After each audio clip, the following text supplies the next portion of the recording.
The heat is here and it can be dangerous in a matter of minutes. We know that Guilford Metro 911 attended to about 23 people over the holiday weekend. So we have Dr. Shane Hudnall with Cone Health Sports Medicine here to kind of break down what you need to know, how to stay safe, because the temps are going to climb again. I know we're going to see those hot temperatures. That was a rough week last week. It's still coming more, huh? Absolutely. All right. So let's talk about this. Let's set the record straight on like misconceptions that you have to be outside for hours doing strenuous activities to be impacted by the heat, to get that heat exhaustion.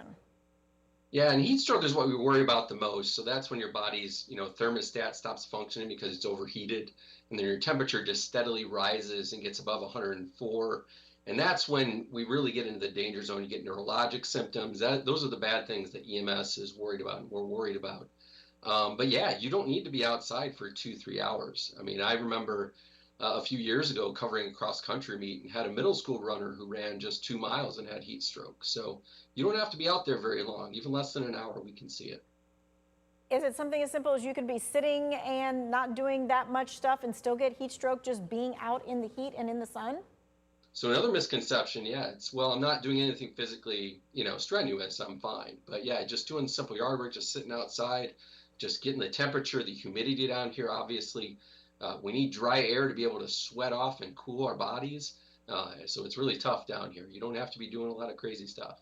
All right, so let's talk about some of the symptoms that we should recognize in ourselves, which is sometimes kind of hard because we just think, phew, I'm hot, but I'm fine. But what are the symptoms that we need to recognize in ourselves or maybe other people that we need to be on the lookout for?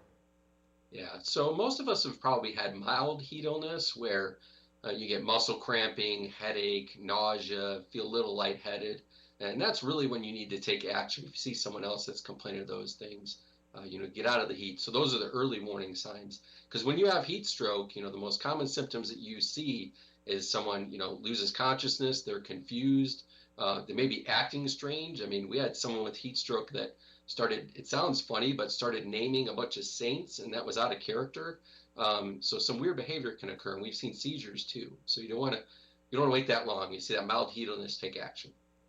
I remember it happened to me when I was at a local baseball game, and I remember thinking to myself, I can hear everybody, but I can't talk back to anybody. And that was a scary feeling. It's really scary. So what kind of warning signs are different for like children versus adults?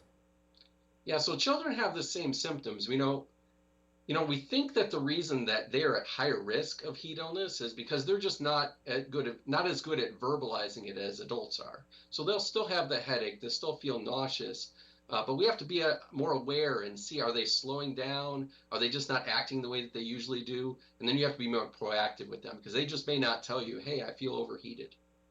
Okay. And then are there different kinds of things, like if you're around someone maybe who seems overheated, what do we do right away? Because I think sometimes our common sense and what the medical common sense is are two different things. Yeah, so the first thing, of course, is get them out of the heat. So if you can get them into air conditioning, that's ideal. But if that's not available, getting them into the shade.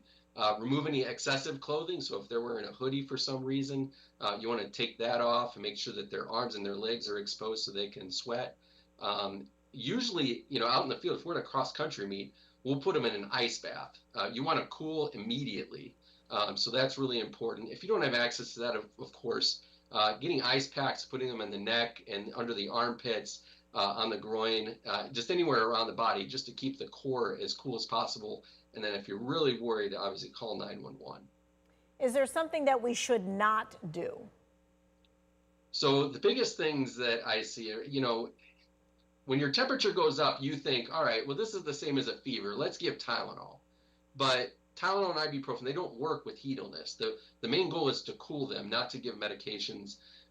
The other thing is if they're not following directions, if they are following directions, giving them cool liquids to drink is great. But if they're not, if they're confused, don't force them to drink. We don't want to complicate it by them aspirating. Then another thing that we found out is that cooling in the field is the #1 priority. So don't pack the person up, put them in your car and drive them. You cool them, call 911. Gotcha. Cool them first and call 911.